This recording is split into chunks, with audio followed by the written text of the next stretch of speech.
এই অস্ত্রগুলো আইছে ঠিক মতন রাখ। আর শোন, ওসিরে বইলাই এই কেসের যদি কোনো মতন গাফলা হয় তাইলে আর আমি খুন করে ফেলাবো। না না ভাই, না না ভাই, কিছু কইবি? না না ভাই, আমার রানী কোথায়? আমার রানীর না পাইলে আমি কিন্তু সবাই এই খুনের কথা কইয়া দিমু। এই তোরা শুনছ? আবার আমি কয় কি ও নাকি বইলা দিব পরে মাইরা ওর লাশটা নদীর পারে ফালাই দিবি। বিহার লাশ হইয়া বাঁচতে বাঁচতে এই সীমান থেকে ওই সীমান চলে যাব।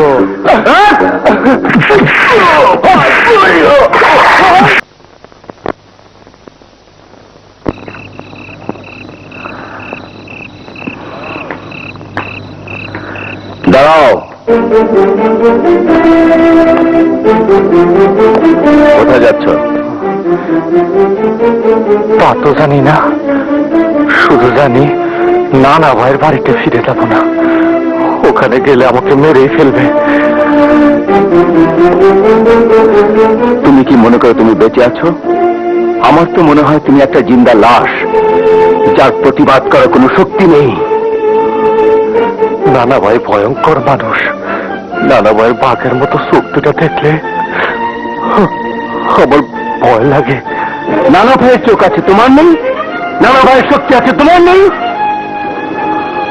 একবার মনে করো তুমিও মানুষ, তোমারও নানা ভাইয়ের মতো হাত পা সবকিছু আছে। আসলে আসলে তোমরা প্রতিবাদ করতে পারো না বলেই ওই নানা ভাই তোমাদের উপর অত্যাচার করে। আপনি বলছেন আমার এত শক্তি আছে? এই হাতে আমি বাঁশি বাজাই, এই হাত দিয়ে আমি আঘাত করতে পারবো না। পারবে, তোমার যে পারতেই হবে। একবার ভেবে দেখো, তোমার যে বাঁশির সুরে তোমার রানী পাগল হয়ে তোমাকে ভালোবেসেছিল, নানা ভাই আর তার লোকেরা সেই রানীকে নষ্ট করেছে।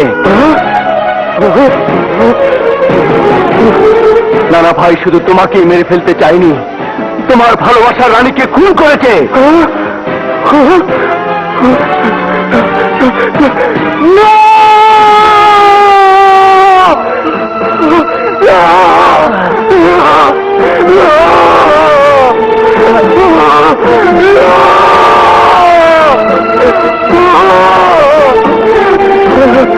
বলো, তুমি মিথ্যে বলছো? তুমি মিথ্যে বলছো? মিথ্যে বলছি না, যা সত্যি তাই বলছি। না, মিথ্যে বলছো। আমি সত্যি বলছি। বলো, মিথ্যে বলছো? আমি সত্যি বলছি। না, এই তো, এই তো। কে বলেছে তোমার হাতে শক্তি নেই? তোমার মনে সাহস নেই? কে বলে, কে বলে এই হাত বাঁশি বাজানোর হাত? সত্যি সত্যি তুমি শক্তিশালী। রাজা, তোমার মধ্যে একটা প্রচন্ড শক্তি ঘুমিয়েছিল, আমি সেই শক্তিকে জাগিয়ে দিয়েছি। আমার মনে হয় এখন তোমাকে কেউ আঘাত করলে তুমি সেই আঘাতের জবাব দিতে পারবে। বলো তুমি পারবে? বলো তুমি পারবে? বলো তুমি পারবে? আমি পারবো।